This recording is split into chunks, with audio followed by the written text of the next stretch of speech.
This is the Wapaca School District Board of Education meeting. We'll get the meeting started. Due to lengthy agenda, President's comments extremely brief. I want to thank everyone for joining us today, whether in person or virtually. Bring it up to hello. Okay. So thank you very much for your attendance and interest. I'd also like to congratulate staff and students for successful soft opening last week, as well as start of our regular week, as regular average with my system 7-12. My compliments to everyone. With that, we'll start with a pledge. Mike, I'm going to ask you to lead us, please.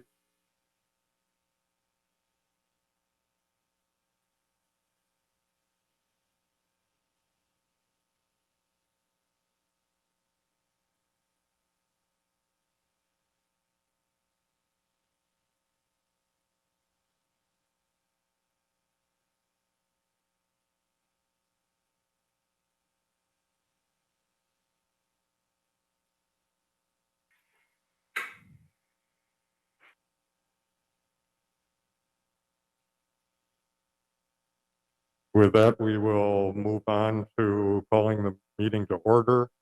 And roll call, Sandy. Hackett is excused, joining us later. Here.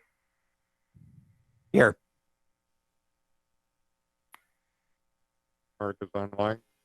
Here, I'm here, but I'm having a hard time. Your audio keeps cutting out from the high school. I can only hear about every 10th word. Is anybody else having the same problem? Some seem to, Mark.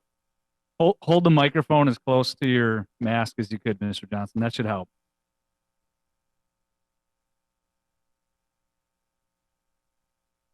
Here. Okay, with that, I'll look for a motion to approve the agenda. So moved. Second. Motion and second. Any discussion? All in favor? Aye.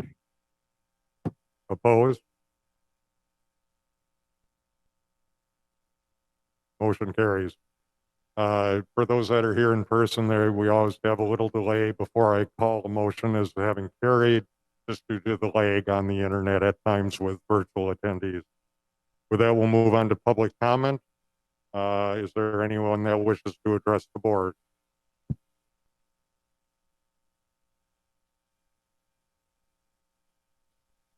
Seeing no hands, we'll move on. Next would be a review of the board norms. Betty, do you have a copy? Curtis.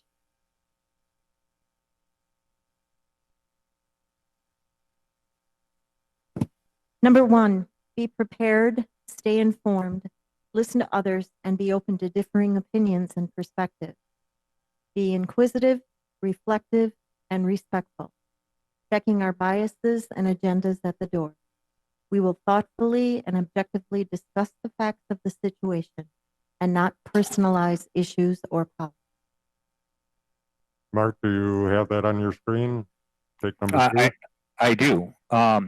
Ensure open and clear communications and maintain transparencies, no surprises. Pat, number 3, please. Remain objective, forward-thinking, open-minded, and respect the opinions of others. Sandy, number 4. Maintaining professional relationships is key. Know and respect the role and responsibility of the board, governance, administration, tactical, staff, operations. Mr. Pelt, number 5. Start on time, end on time, stay on task. Number 6, when a board decision is made, we accept and abide by the decisions both publicly and privately. We accomplish more united than divided. And number 7, Pat, I'll come back to you. Honor and protect the expectation of confidentiality of all topics addressed and discussions held in closed session. With that, we'll move on to approval of the minutes. We'll start with the August 14th regular board meeting. Is there a motion? So move. Is there a second? Second. Any discussion? All in favor? Aye. Aye. Aye. Opposed? Motion carries. Next one would be the August 14th special board meeting. Is there a motion? So moved. Second. Motion and second. Is there any discussion? All in favor? Aye. Aye. Opposed? Motion carries. August 17th special board meeting. Is there a motion? So move. Second. Motion and second. Any discussion? All in favor? Aye. Aye. Opposed? Motion carries. Thank you. The August 21st special board meeting. So So- moved. Second. Motion and second. Is there any discussion? All in favor? Aye. Opposed? Thank you. And finally, the September 1 special board meeting. Is there a motion? So moved. Second. Motion and second. Any discussion? All in favor? Aye. Aye. Opposed? Motion carries. We'll move on to board reports, upcoming meetings and other activities. October 7th, 2020, the WASB Fall Regional Conference at 7 p.m. Stay tuned as to how they will be handling that. If it will be like last year's with physical distancing or if it'll be virtual. The August 13th regular board meeting is scheduled for 5:15 p.m. With that, we'll go to administration. Steve, can I just ask a question before we Yes. move on? Sandy, do we have to sign up for that regional meeting? You already know it's all virtual and no reservations are needed. Okay, thank you. Okay, moving on to administration.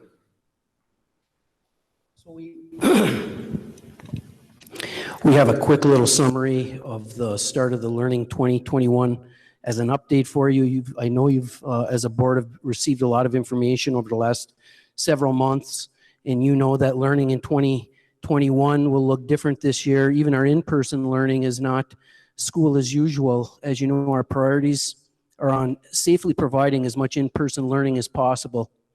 And looking into the future, we anticipate our COVID decision-making framework will help us. We still haven't been able to dig into the details of what the restrictions will look like as we relax and move out of an A-B schedule at some point in the year. But these will be addressed prior to Monday, September 28th. On the memo, you can see a series of data that is now outdated. We put this together on September 1st. As you see, the in-person learning, we have at the chain 90 in-person, 22 live remote, and 19 on-demand remote. At the high school, we had 464 in-person, 55 live remote, 82 on-demand remote. At the WLC, on the 1st of September, we had 533 in-person, 57 live, and 67 on-demand. In the middle school, 455 in-person, 70 live remote, and 59 on-demand remote. We have a number of hotspots that we've issued to families. At this point, I believe we have 185 that are filtered back through our district. This is the first time that we have been one-to-one with our Chromebooks, kindergarten through 12th grade. Also the first time that we're using Schoology, our new learning management system, as well as using ClassLink to sign our students up with all of their applications. And the rest of this report is basically a series of categories with different data points and items that we've invested in, such as instructional support with a series of tech camps and additional trainings for our staff, the FIRST Institute, and an article from Schoology about what a flipped classroom looks like. The second category is about safety and all of the different precautions, A through S, that we have implemented in an effort to open school as safe as we can. The third area is transportation. As of the first, we were expecting an average of 34 students per bus with our 24 bus routes. I haven't checked today with Lee Nowicki from Go Right Way, but I anticipate that those numbers were actually lower than 34. And as you know, there's sanitation and face coverings and the riders are spaced out. Regarding staff, we hired an additional nurse on a one-year contract for this year. Several big ticket items pertaining to equipment. An ionization system is ordered. We're waiting for that to arrive so that it can get installed in our HVAC in all 4 buildings. We have fogging devices for all of our buildings to sanitize the air and the surfaces. And of course, in the different buildings, there's stanchions for traffic flow and physical distancing. And then internally, regarding human resources, we've put together a series of documents to help staff as we navigate in this territory we're in right now. Does anybody have any questions on the start of learning in 2021 update? Ron, I just have one. When do we expect, maybe buildings and grounds can answer, when do we expect those ionization, that equipment?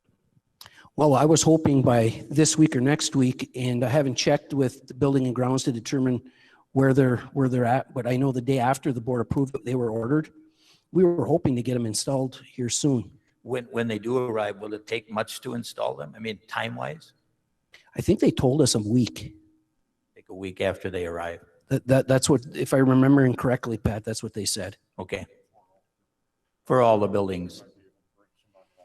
Yeah. Good, thank you. Okay, thank you. Thank you. As you can see, we normally don't use microphones. Okay, with that set of graduation date, we have a memo from Mr. Warbowski outlining the days that have conflicts and those that don't. Did everybody have a chance to review those? Any discussion or a motion?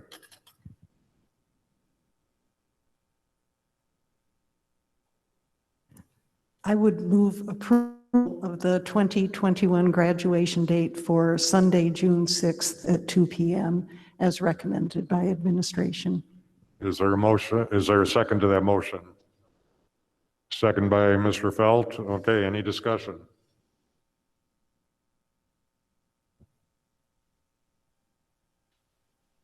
There being none, I'll call the question. All in favor of graduation being on Sunday, June 6th?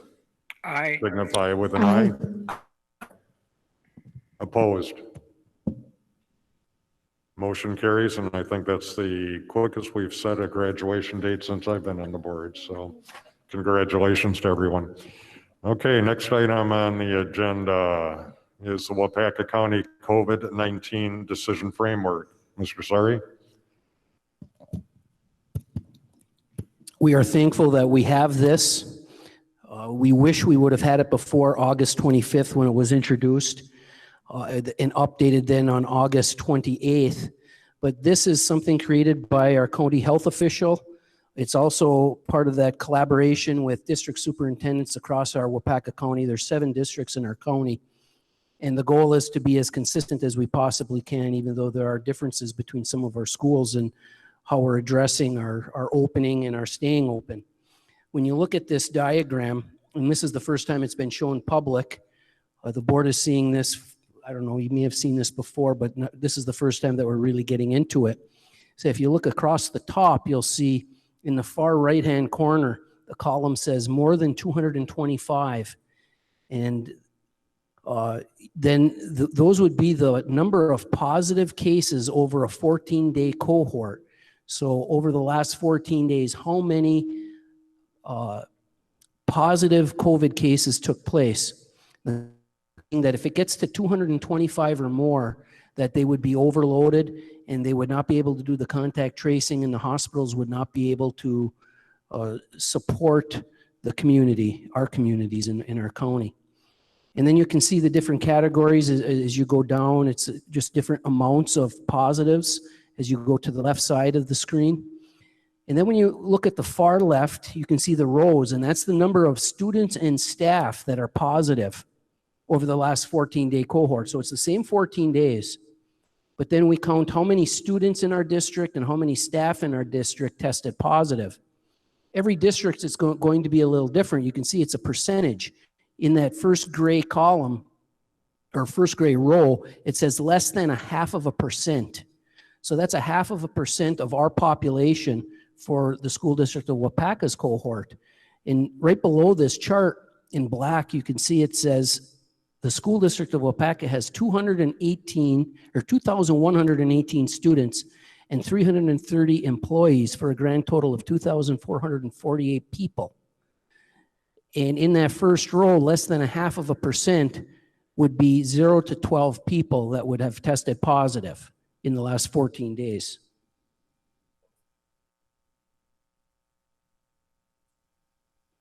Yeah, 0 to 12. The next row is less than 1%, and for our school district with 2,448 people in that cohort, it would be 13 to 25 in that row. And then 2%, et cetera, more than 2%. And 2%, et cetera, more than 2%. If you looked at today, our 14-day cohort, last week we had the highest week of positives at 110. About 8 weeks prior, it was the highest was 100. So this is the highest that we've had since this started. And basically, it happened after the first day of school. The first day of school, I think we only had 4 positives in the county. The second day of school, we had like 26 positives on September 2nd. So if school started tomorrow, we would be in the second to last row with 187, so between 176 and 225, and then in the top, second to last column, and then in the top row. So we would be exactly where we are right now with 7th through 12th in an AB schedule. You can also see the determination date. So we're not looking at implementing this immediately. We're looking at implementing this starting the week of September 28th. The week before that, September 23rd, we would be meeting with the county health official and making a determination based on how many positives in the county on a 14-day cohort basis, how many positives within our school district in that 14-day cohort. We'd also take other factors into consideration. There's a link on this document to the Waupaca County data dashboard. And in that dashboard, they say how many positives are active. We would take that in consideration. How many between the different age groups would be taking into consideration, as well as others. We independently keep track of what that 14-day cohort looks like,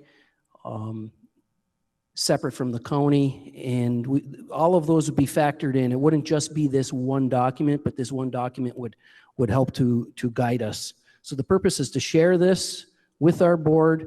It's been shared with the core team. It's been shared with the administrative team. After this, we would share it with the staff and the community.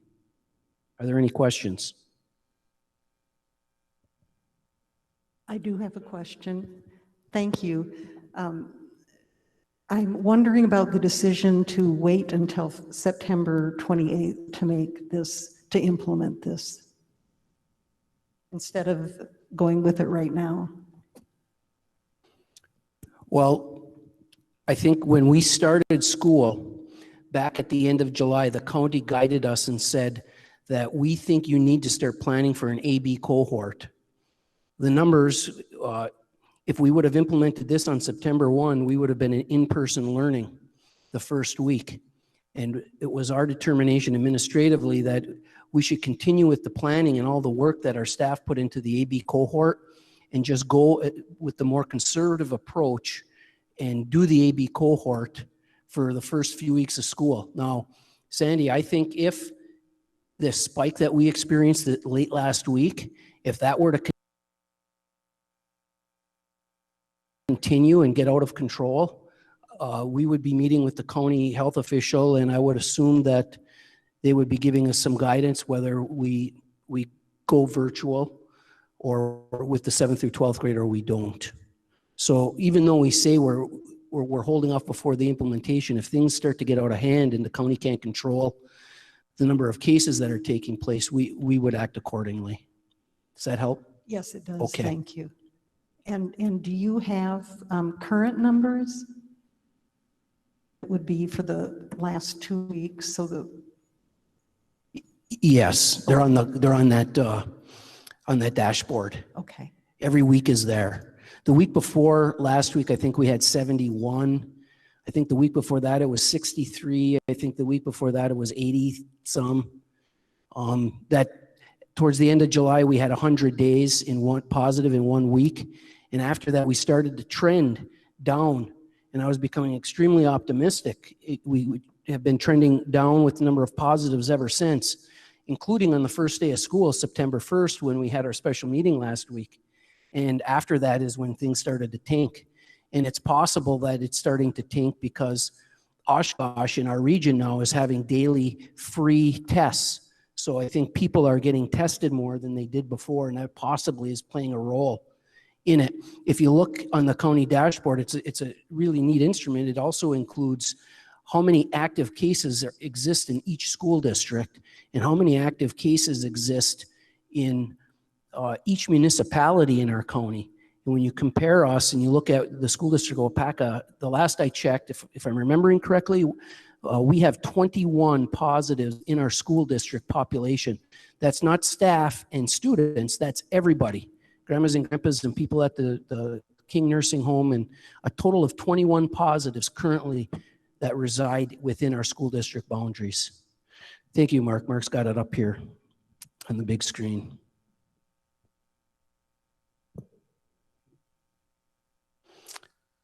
Any other questions? Yes, I'm sorry, I have one more. I just want to make sure that I'm reading the numbers on the transition decision framework guidance. It says, at the top, it says number of positive cases in Waupaca County in the last 14 days. So is that the total number of positives, not the new positives, but the aggregate positives? Yeah, it would be over the last 14 days, the new positives. Yep, the new positives. Because if after 14 days, they should kind of age out, and hopefully they would no longer be positive after they recovered. Good question. Thank you. Okay, anything else?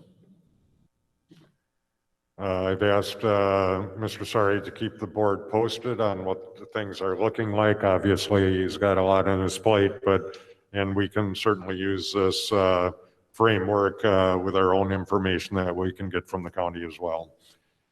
All right, with that, we will move on to a request to begin fall sports sooner than September 28th. And we have some community members, parents, coaches that have worked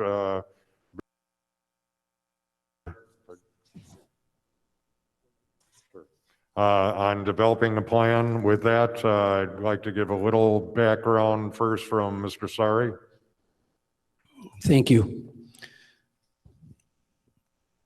So I put a memo together, but it was too late to get added into your packet. But the purpose was just to follow up after the weekend with our parent group that we've been working with. As everyone's aware, the district's focus has been and continues to be to safely get our students back into our buildings for in-person learning, which we did on the 1st of September, and we hope to continue to offer as much in-person learning as we can and as frequently as possible.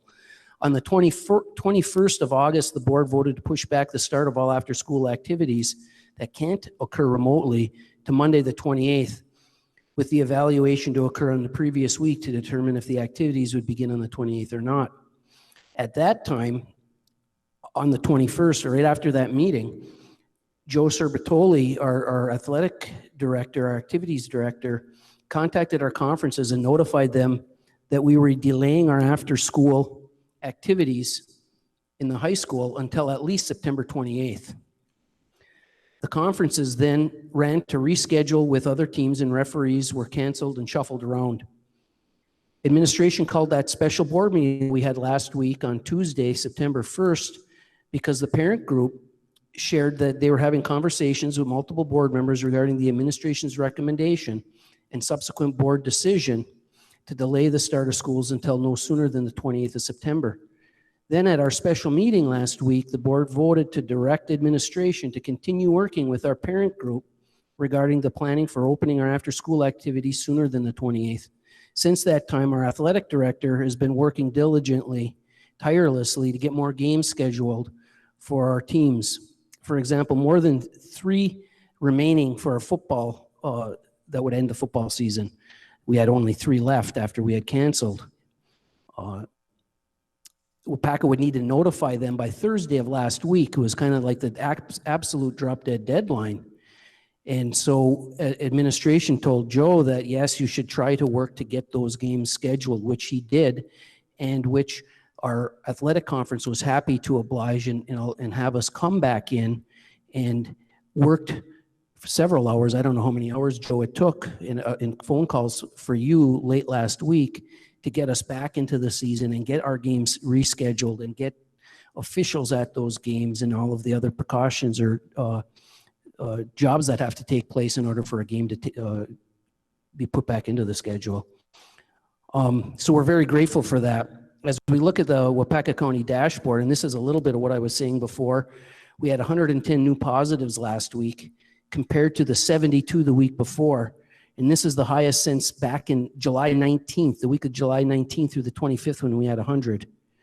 On September 1st, we only had 4 new positives, 15 on the 2nd, 29 on the 3rd, 17 on the 4th, and then 25 on the 5th. I guess that was Saturday. Since August 20th and through September 7th, the number of hospitalizations have only grown by 4 over that 16-day span. So even though we've had a lot of positives, the number of hospitalizations have not increased very, very much, only 4. That's the largest length of time with this little number of hospitalization activity since June 13th through July 3rd, where there was only 1 new hospitalization over that 21-day span. Independently, we've kept track of the 14-day cohort and note that between August 9th and September 1, which was a 24-day span, the 14-day average for new positives either remained at the same level or decreased 15 times or days. 9 times or days it increased over that 24-day span. As of Sunday, we have a 14-day cohort, as I said before, of 187. And like I said, if we were to make a decision today about what learning would look like next week, we would still remain in the 7th through 12th AB schedule. And our plan is to remain there at least until Friday, September 25th, when we would make a decision on the 23rd of what would learning look like, what mode of learning are we going to have in the 7th through 12th grades on the 28th. Also, just as previously mentioned, Mr. Holt, our county health official, and Dr. Happ, who's our medical advisor, administration agrees that a very important piece will be the parent and coach's level of commitment to directing our student athletes to be strong role models for our safety protocols by appropriately practicing the wearing of masks, physical distancing, and frequent hand washing, both in the school and in the community, which they have promised they will do. At this time, the soonest possible date to begin our after-school activities would be Wednesday, September 9th, and that's tomorrow. This is due to Joe's hard work from last week of contacting the conference, working with the ADs in the conference, and putting our COVID code video for parents and students together prior to our Labor Day weekend. So after our parents present and students speak, administration recommends that the board approve the parents' plan as presented, and for the district to continue with the opening up of our after-school activities as presented. Thank you. With that, do we have someone that is slowly rising to present the plan? Mr. Kirchmeier, thank you.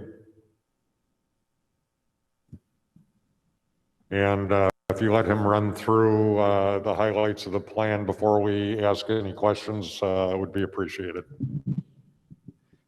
Absolutely. Thank you for the opportunity to speak today. I represent a collaboration of people that came together to discuss this. And while I either drew the short straw to come up and speak or got to address you, I did want to make sure these people were recognized.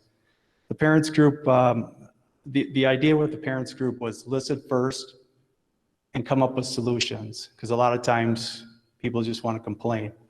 And that's what I really liked about the parents group.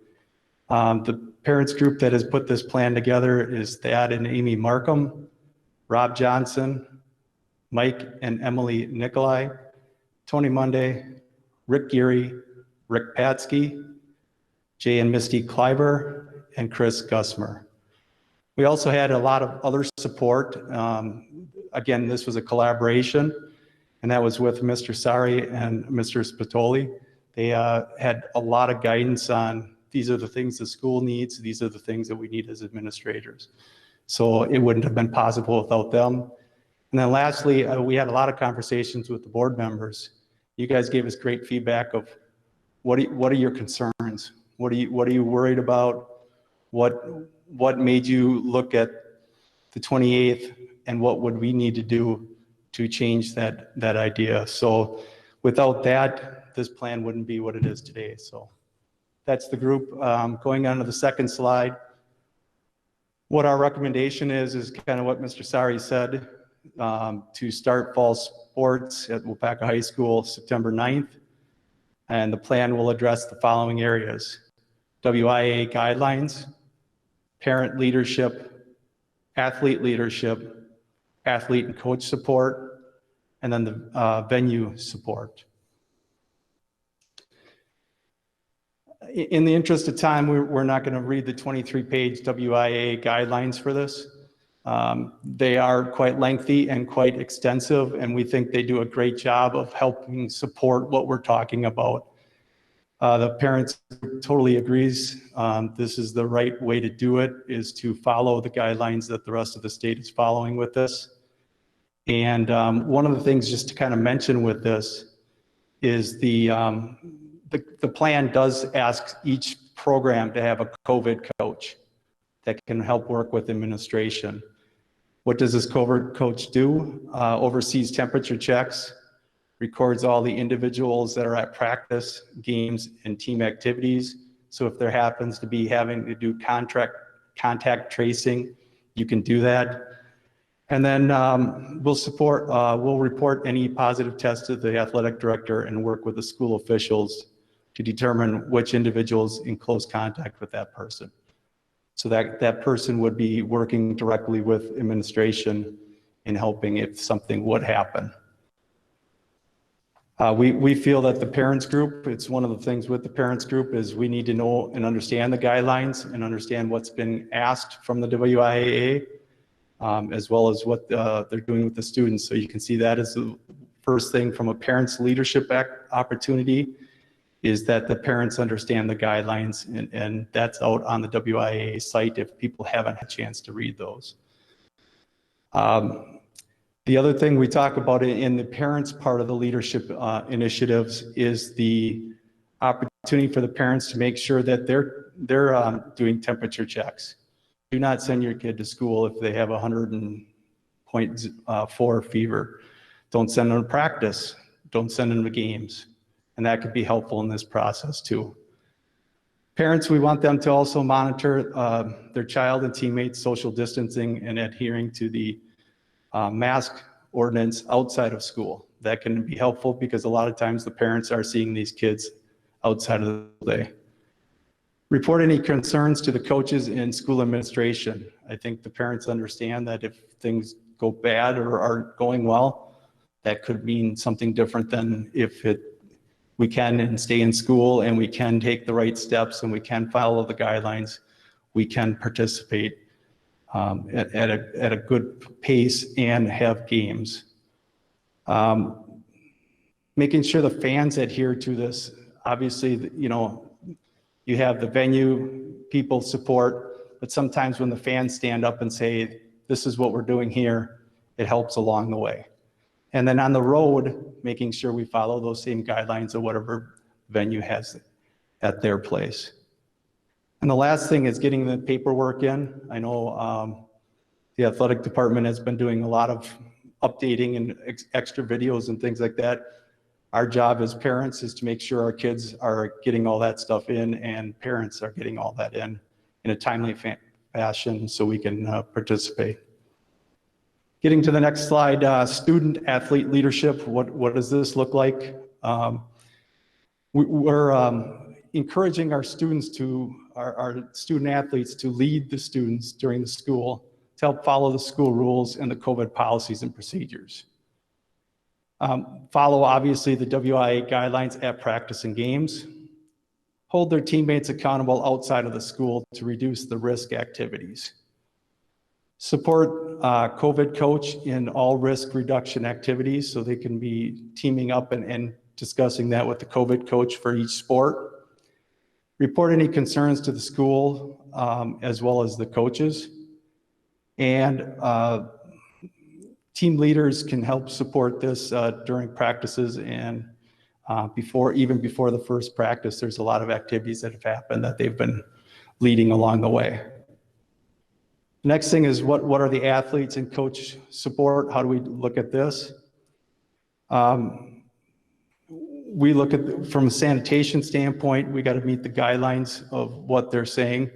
They're requiring us to each kid have their own hand sanitizer for each sport. And sanitizing game balls, working on game activities, making sure the sanitation stays game activities.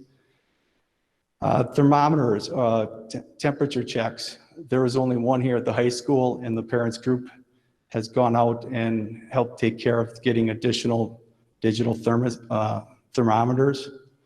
Clipboards, because each day we're gonna have to do the contact tracings, who's at practice, what's their temperature and things like that, having extra clipboards. Team-specific items, face shields for the football players or football helmets is one of the ways to keep that safe, because we hear a lot of things with there's close contact. Masks are important also, and providing those types of things. Based on the generosity of the Wapaca Foundry, a lot of these items have already been purchased and are on hand and would be ready for practice tomorrow. The sports venue is kind of no different than the auditorium here, making sure you have spacing and things like that.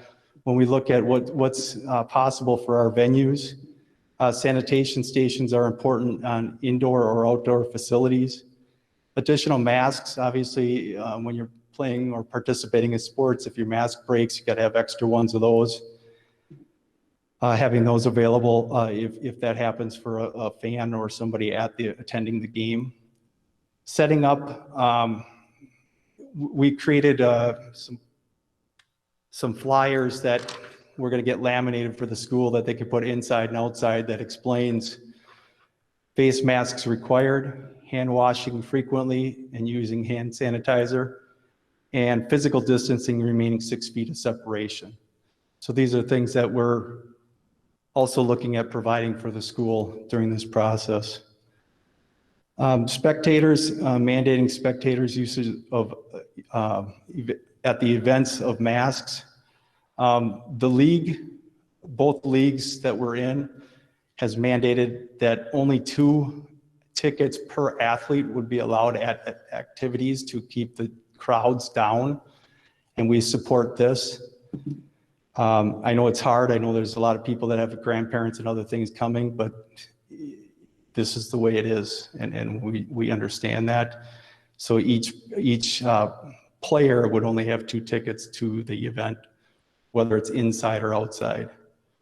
Making sure we abide by the seating requirements of that and handling the flow. And then one of the other things is working on the paperwork. If there's not enough spacing on buses or things, parents can help out in that by taking players to and from the event. but they have to make sure that paperwork is filled out for that. So we'd be working with them to help make sure that's filled out. And then we're hearing could be live streaming of some of the games, if that's possible. Obviously, testing some of that is helpful in doing that. As you guys can see with some of the technology, it's nice to test it before you do it. The big thing, the last thing on our slide is just we're willing to help wherever needed. We want to thank you for the partnership and answer any of your questions, but please do not be afraid to ask the parents group for extra help. One thing I think we've learned through the process is there's a lot of people willing to help. They just need a sense of direction.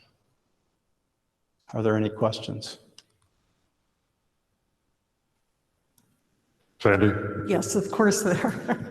I really appreciate the leadership roles that both the students and the families have committed to making within the schools and the sports especially. And I wonder if you could talk about a leadership role within the wider community.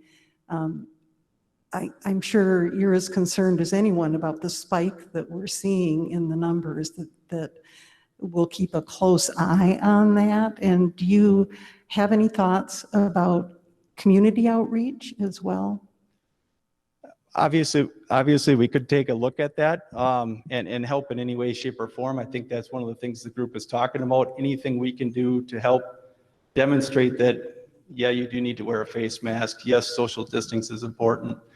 I know from the athletes I've talked to, some of them will not be out in the public as much because that can help also keep this down.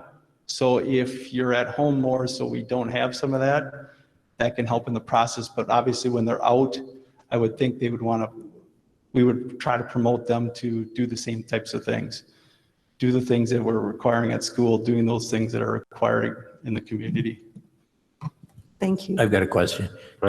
Jay, how, and this, I don't know if you know the answer to this right now, really, but how do we handle the students who might be virtual students that we don't see all day long, and then they are a part of an activity? And I know the obvious would be an athletic activity like football or soccer or volleyball, but there are a lot of other activities that are not athletic, forensics, a chess club, all those which we're opening up if we choose to.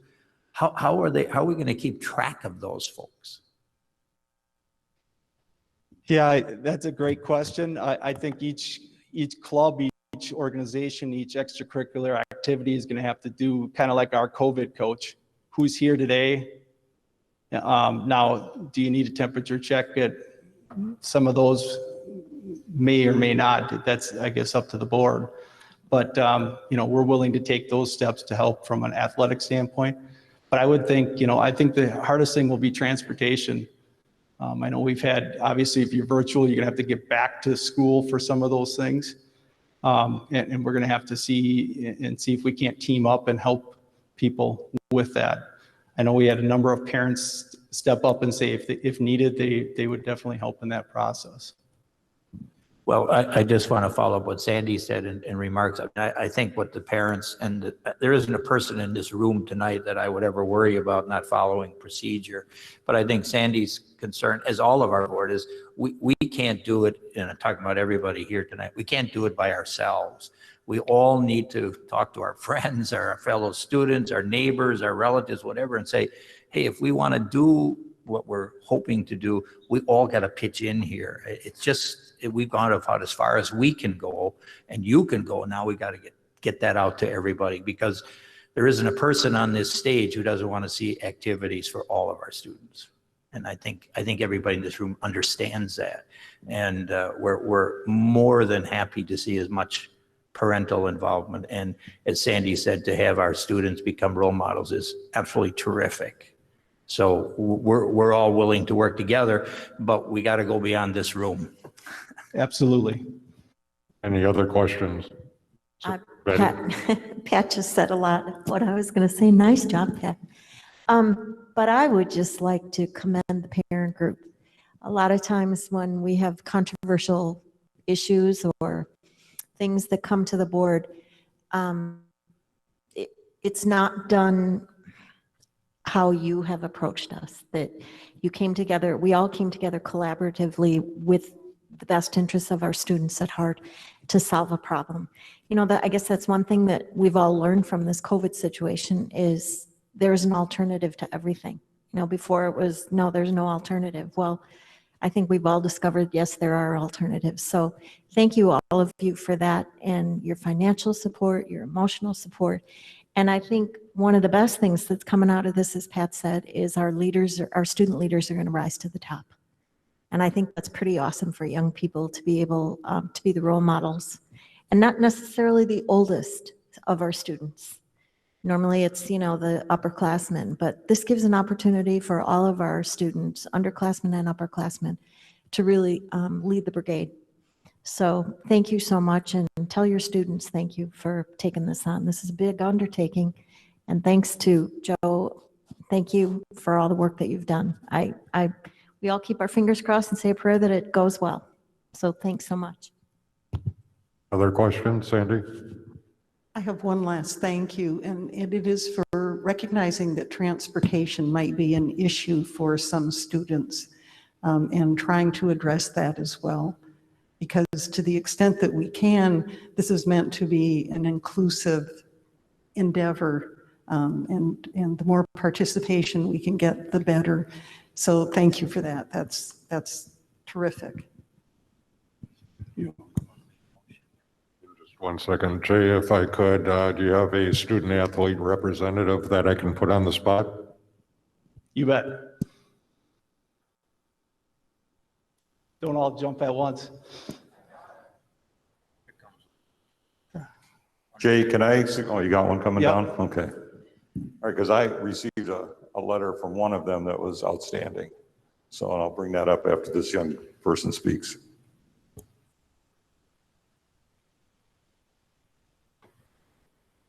Since you were willing to come up to the microphone, I think I will know the answer from you, but I'm going to ask you to answer for your fellow student athletes as well. And that is, do you feel that the other athletes, and throughout the various clubs and sports that we're talking about, truly understand how much work the parent group put into this and the coaches put into this? And do you believe, as a group of athletes, support what has been brought forward? Yeah, totally. We want to play, so we're gonna listen. And I think that's really important. And everyone that's helped, I know everyone in the community, whether it be athletes or anyone else, is always here to help us out, and we're willing to listen. Well, I fully appreciate the desire of the athletes to play. I think something that they fully have to recognize, and I would encourage you to help them see this, is a lot of people have gone out on a limb to bring this forward. And they're supporting all of the athletes, and I would like to hope that all the athletes will support them. I know it's been kind of like the uncertainty of if we're playing or not, but with that uncertainty, we've kind of realized that we're willing to do whatever it takes to just get out there. So no pressure now that I put all that on you. What sport do you play? Volleyball. Okay, Dale, Have a did great you have a season. comment? Thanks. Thank you very much. Dale? Yeah, I have a comment about one young man that wrote me a letter, and he was in my homeroom for my last year here, and I am so proud to say that of all our students here, that it was such a positive letter. It was something that I would expect of a true leader that came out of here, and someone that's going to succeed in college or whatever he's going to do in his endeavors. He explained to me that he has been working out all summer, and so I imagine he was in already some good condition to get out here and play. And I wrote him that, and I won't put him on the spot out here right now, but I did want to acknowledge that young man again here and say I appreciated that so much. Instead of being shown disrespect, I was shown a lot of respect in that letter. And that's, I think, really helped me sway my mind to the way I'm going to vote tonight. So, yeah. With that, is there a motion? I'll make a motion. I'll make a motion that the school district of Wapaca open up all athletic activities starting on September the 9th, which is tomorrow. Second. And I don't mean to read into that, but is that subject to the proposal and the guidelines as? It would be brought subject forward? to all of the information that we heard tonight based upon the parent and also the administration policies. And is that specific to high school? Because that's really Yes, what the it is. proposal. At this point, it would be basically 9 through 12. Okay, thank you. Is the second still hold with additional questions that I asked? Yes, it does. With that, is there any discussion? We have a motion and second. Discussion? We have a motion and second. Discussion? This time right now, but as we're already, what, 2 months or only 2 months away from winter sports starting. Will this carry through the same way for winter sports, or are we going to have to re-meet again?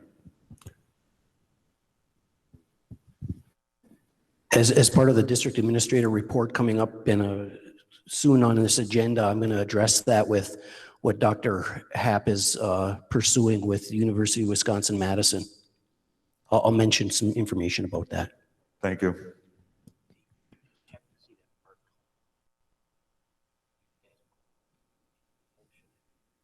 Okay, Mark, did you get the motion? Sandy would be the one that. Oh, Mark, I'm sorry, there are too many Marks in the room. Mark, did you get the motion? Yes. Okay, thank you. Any other discussion? With that, I'll call the vote. Roll call. Yes. Aye. Aye. Yes. Yes. Yes, motion carries. My thanks to, and I know everybody's already said it, but I'd also like to extend my thanks to the parents group, the coaches, the student athletes, the students as a whole, and the administration for all the work on this. Go comments.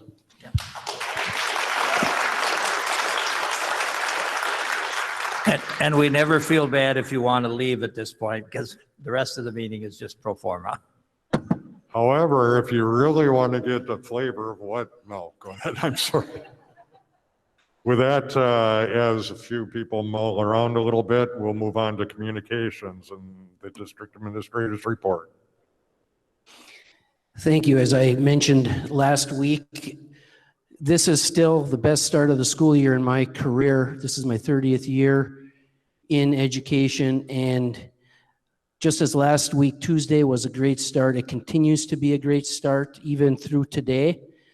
The next item is some exciting research that I alluded to a moment ago about Dr. Dory Happen, our medical advisor.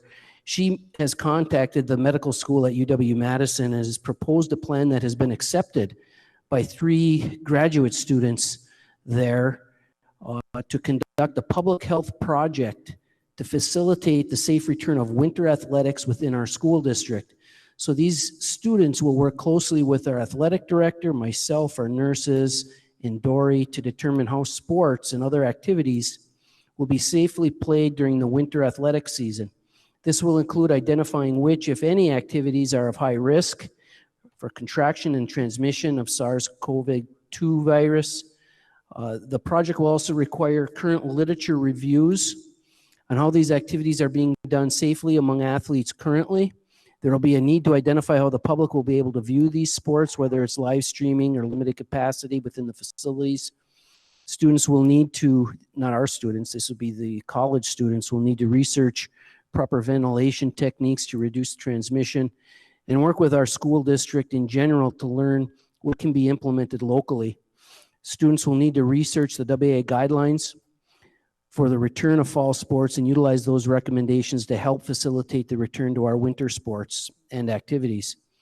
Ideally, these college students would contact the WA to be familiar with the time frame that they will release their winter recommendations and be available to assist our athletic director in the implementation of those. We would be excited if the students become involved in the WIA, but we also know that the WIA is an independent organization, and just because we want to help them in implementing the sport safely across the state, they very likely won't be a part of that. So that's some exciting news I wanted to share. In addition, Dr. Happ has informed us that Theta Care considers educators critical infrastructure, which is something that we thought would happen, but we weren't certain, and that they will be providing, as Theta Care, an institution, organization, working to provide staff with testing. Right now, they're doing approximately 400 tests per day, the same amount as Bellin. They're moving to add an additional capacity to 600 tests per day, including point of contact testing with 15-minute response time. That would be for students and pediatric patients who would be prioritized.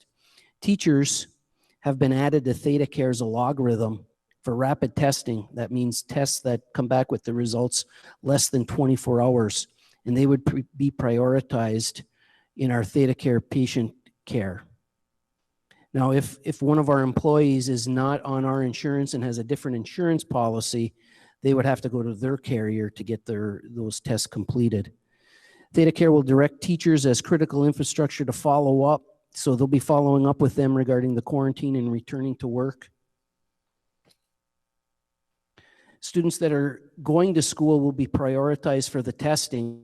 The students won't have that rapid response test as the teachers, but they still will get an assessment, and there will be car side assessments and paperwork that gets returned to them in the school. Jed has also informed us that a vaccination timeline from the CDC was sent to him recently, actually to all the counties in our state, to start beginning the planning process for the end of October or early November regarding vaccinations for COVID. The priority will be highest need first, which would include healthcare and long-term care, and then critical needs such as police departments, fire, etc., focusing on all adults at first. Uncertain of all the age ranges, but there may be multi-doses available. I guess a clinical trial is already in the process from what the CDC shared with the county health officials. And this would be an approved vaccine that would meet all of the criteria. And there may be a lottery that he spoke about as well, anticipating that there'll be high demand for the vaccine. And as I mentioned previously, Oshkosh has already opened up a 6-day per week free testing. We also know that on September 15th, our county will have a free testing put on by the National Guard at the Wapaca, or our county fairgrounds. Grant writer update. If you remember back in July, I told you that we hoped by the end of July, well, back in May, we hoped by the beginning of July that we'd have a grant writer on board. I am happy to say and share at this point that we do have a grant writer on board at this time. His name is Greg Groman, and Greg began his first day on September 1st. Last week on Thursday, Greg was able to meet with myself and Aaron and Terry over at the chamber, as well as with Tim and Joy Neville, who are funding this grant writer position between our three organizations for this first year. We're very excited. He's meeting with our core team this week on Friday, and then eventually we'll introduce him to the full administrative team down the road. We had an orientation, like an onboarding session with a work plan, you could say, that he's working through. He's on an extreme learning curve because just like everybody else that applied, he didn't really have any experience in grant writing, but he comes highly recommended. When you open up my board report, in the notes, you'll see some links that I have included Greg's cover letter and his resume, which is very impressive coming from the University of Iowa. He's originally from Sturgeon Bay and currently resides in Iola. The Wapaca growth team, I've given you updates several months over the last several months. As you're aware, Aaron and Terry and myself have been meeting regarding what agreements with developers to complete the construction of houses in those lots between 1 year and 36 months. Also, previously, the city typically in an average year would have had 5 or less new houses. So having 30 lots sold in 1 year is a testament to Aaron's work ethic. At this point, Aaron is saying, from the research and the data that he's gathered, that they anticipate the city of having a need for 20 lots to be sold on an annual basis here in our city. So that's not even counting our school district boundaries. Aaron is now in the process of creating a city economic development task force. And this task force will discuss a series of business incentive programs, mostly for the downtown. And this will include such ideas as a 50% facade improvement grant or grants up to somewhere around the approximate value of $15,000 for businesses. Also, a capital infrastructure improvement grants somewhere maxing out around $25,000. And he's talking about with the city the possibility of the creation of a revolving loan fund with up to 1% interest for those businesses. As you're aware, Noah Lemke is still in the process of creating those 50 videos, those 2 to 2.5 minute videos promoting our community. And once that's finished, we think before sometime the end of October, we will then be rolling those out through social media, targeting our audiences. Anecdotally, I can attest personally in the neighborhood that I live, which is not in the city, it's in the town of Farmington, but in that neighborhood, 3 houses have sold since February. One has 3 children, 2 of them that are school age, and that family came to us from Kakana to get away from the big city or the larger city to move into a smaller town like Wapaca. Another is moving to us from Madison. They started with their first load on Saturday, and by the time they unloaded, I wasn't able to go over there and introduce myself, but they are coming from Madison. They have 6 children. I counted at least 6, and 3 to 4 seem to be school age. And third, I have not got to meet this family yet, but they have several kids, 2 to 3, and they bought a house that was for sale down the street from me. Within a week, it was sold. So I'm anxiously waiting for Ashley to update our numbers for open enrollment. I know we have lost several open enrollment, we lost several open enrollment outs because we're currently not at 5 days in person for 7 through 12, but we've also received some enrollment, open enrollment ins, I should say. Finally, another piece of good news that I recently found out and we're exploring right now, but I want you to be aware that regarding the CARES Act, and as you know, we've spent our CARES Act money for the first round. However, we've learned that municipalities, it's a lot more difficult for them to spend that money. And several of our municipalities have a lot of money that they can't spend that are sitting at the table that would have to go back to the state.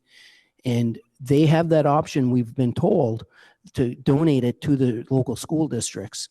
So we're in the process of contacting those townships and seeing if they're willing to do that. I don't see why not, but that will help us from a financial perspective too. So we're pretty excited about that.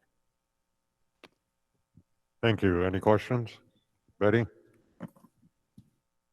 Ron, has there been any development in the hot lunch and hot breakfast? The reason why I ask is my daughter has kids in Waupaca, and she said they are getting free lunch and free breakfast till the end of the year. And I didn't know if that was CARES Act money or if this is something new that just came from the government. So could you tell us about that? Yeah, I should have included that, Betty. That's my fault for forgetting that. Last week, the USDA has extended that summer program and spring program that they had through December 31st. So everybody that's 18 or under 18 years of age gets to eat at no cost, reimbursed by the federal government. Sorry, that's a very good point that I should have included in my report. Is that breakfast and lunch? Correct, it is. Breakfast and lunch. Just following up, then how does that fit into our possibly delivery for lunches? It helps us because it keeps the record keeping to a very minimum. So instead of checking people off and making sure they're paid and not, who's not paid, now it makes it a lot easier. So we're hoping by next month, if not sooner, we'll be rolling that out. But at next month to give you an update at where we're at. I know DAR is working hard on it. So we are providing lunches for virtual for pickup, For pickup, not Yep. necessarily delivery at this point. But Not I delivery. know how but difficult we will that be can for pickup, and we'll have them at. I don't know where the locations will all be, and we're looking at doing them for different times, if we're able to do it with certain staffing. time at the WLC, certain time at the middle school, that sort of thing. Something like that, so that families that may not be able to do it between the typical hours of 10:30 to 12:30 could have maybe an afternoon option where they could get a pickup. And I don't know, Pat, if it'll be every day or if it'll be, I'm thinking it may be one day, Wednesday, and they can get all the meals at once, but I don't know exactly where DAR's at with that. Okay, and just to follow up on that, and I know it's a big if, but if the transportation piece was worked out, would there be delivery for some? Well, we're not planning on it. With Go Right Way, Okay, just asking. yeah. I mean, I'm In a perfect world, we would. I know, I understand that. I think Sandy has something. It's not going to be a surprise that is an issue that I'd like to continue discussion on, and perhaps the student services meeting would be the most appropriate to look at. If it's not Go Right Way delivering, what other delivery options we might be able to come up with, whether it's hiring someone, but just to continue that discussion, because it remains something that is an important piece to me. And if we were able to offer evening hours for people to pick up, there are just a number of issues that I think would be important to discuss. Okay, we can certainly schedule a time to discuss that since it's not an agenda item. I'm go any further at this point in time, but we can certainly schedule a meeting to have further discussion. Anything else? With that, we'll move on to staff retention and recruitment. I don't know if Mark is handling that or if he's delegated it to you. I will handle it from a distance. So you all have received this report with the board packet, so I'm not going to go through it word by word, but this is something that I felt was valuable, and we began sharing out this sort of information the previous year in a little bit of a different format. And so this year I just wanted to kind of scale back a little bit with this information. But first and foremost, as implied by our district vision committed to excellence in education, we are continually looking to improve the school district of Waupaca, knowing that the heart and soul of meeting our students and community expectations happens because of our staff. It is obviously imperative that we recruit, hire, and retain the best. And I'm proud to say at the start of the school year, we didn't have any open teaching positions or administrator positions, even in this challenging and unique time. And even with the late resignations of a couple of teachers, we were able to fulfill those positions. So the information here is been shared with you and is displayed to share with you that in the last several years, we've hired quite a few teachers and several administrators as well along those lines. And for the most part, they're still with our organization either 1 or 2 years later.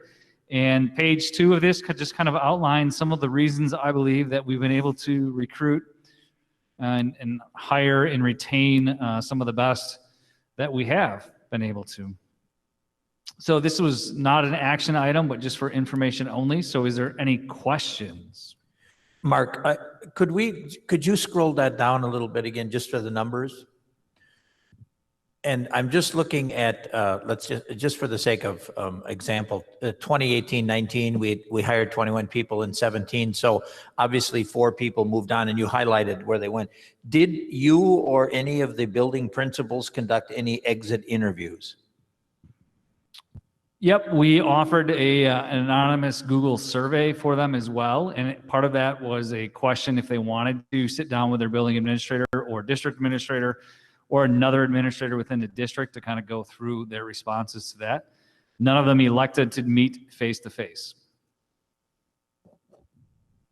But when someone is going to resign or retire, do they send a formal letter to their administrator?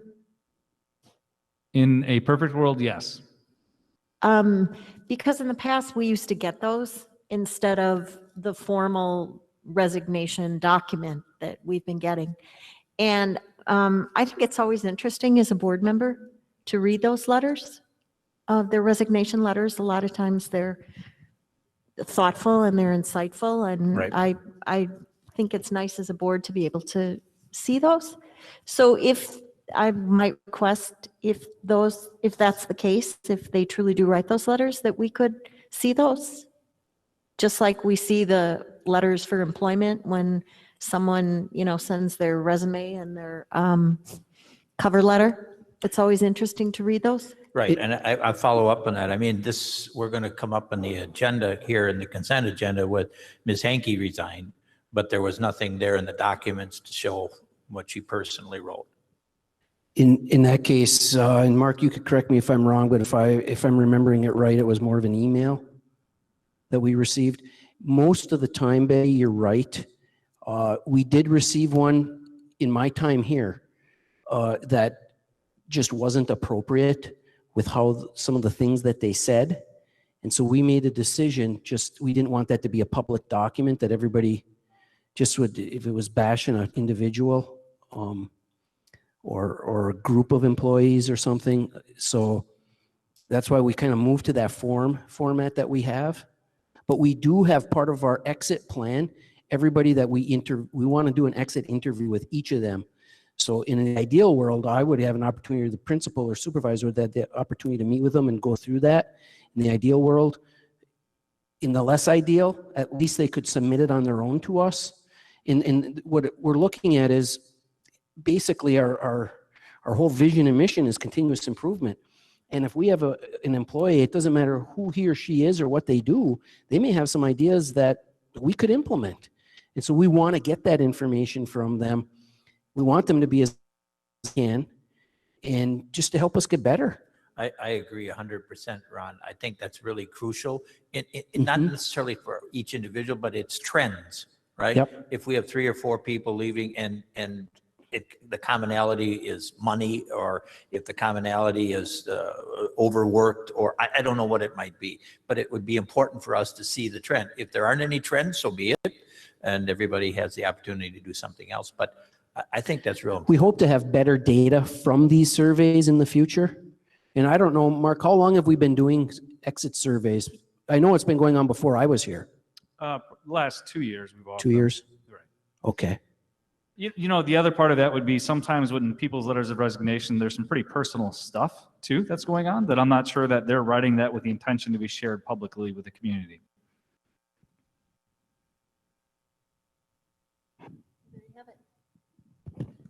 Okay, anything else? I would just offer that if there is specific concerns, I'd be more than happy to schedule a personnel committee meeting or meet with whomever to talk through those numbers. There's always a story behind every set of numbers. We understand that. Well, I think just following up on Betty, I think Betty's question, if I could, and I don't mean to put words in her mouth, but if there is a letter written or an email that is not negative in any way, but just somebody who's saying, I'm moving on, or I've got another job or whatever, I think that would be certainly something you could share with us. If it's not, and you don't want to because of the very nature of it, then we understand that. But I just think Betty's saying, and I'm saying too, I guess, we don't want the policy to be that we never see anything that comes from people, especially if some of the times they're very positive things that people have written about their work here, but they found another job or moved out of the state or whatever the case might be.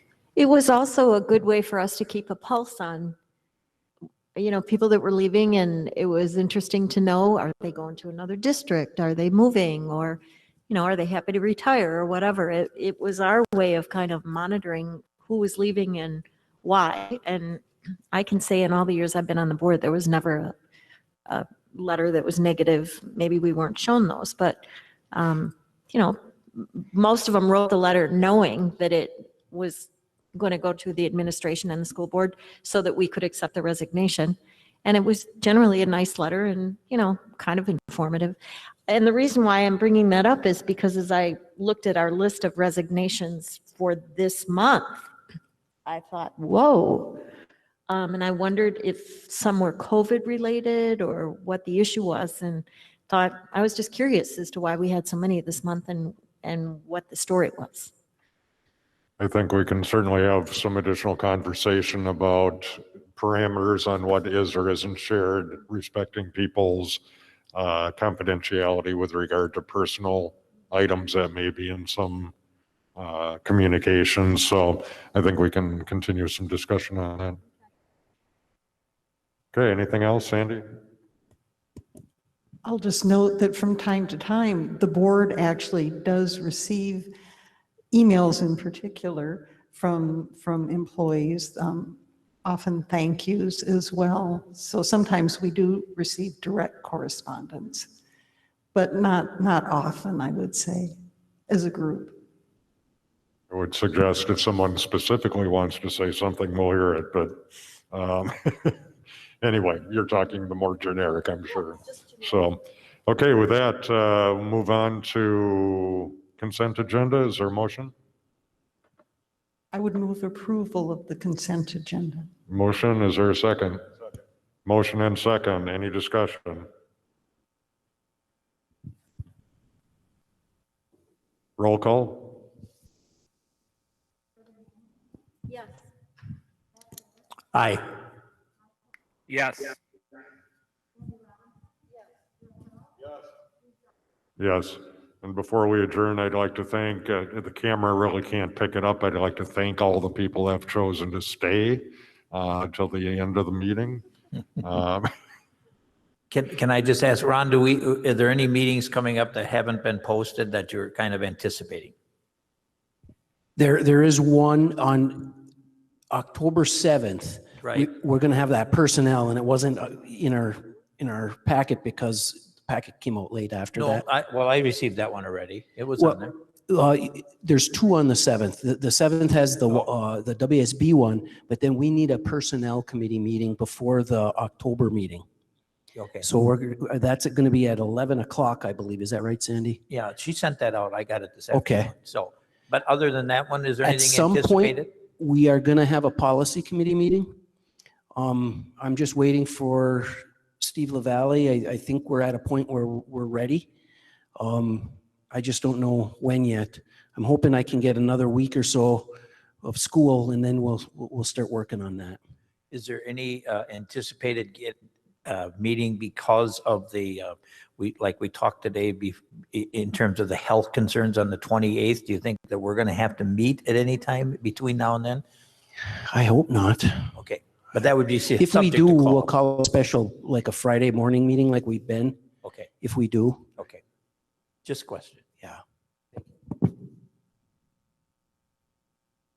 Okay, with that, thank you to everyone for this evening, but more so for the start of the school year. Congratulations to all involved, and our best wishes as we move forward. And I use the word we because we're all in this together.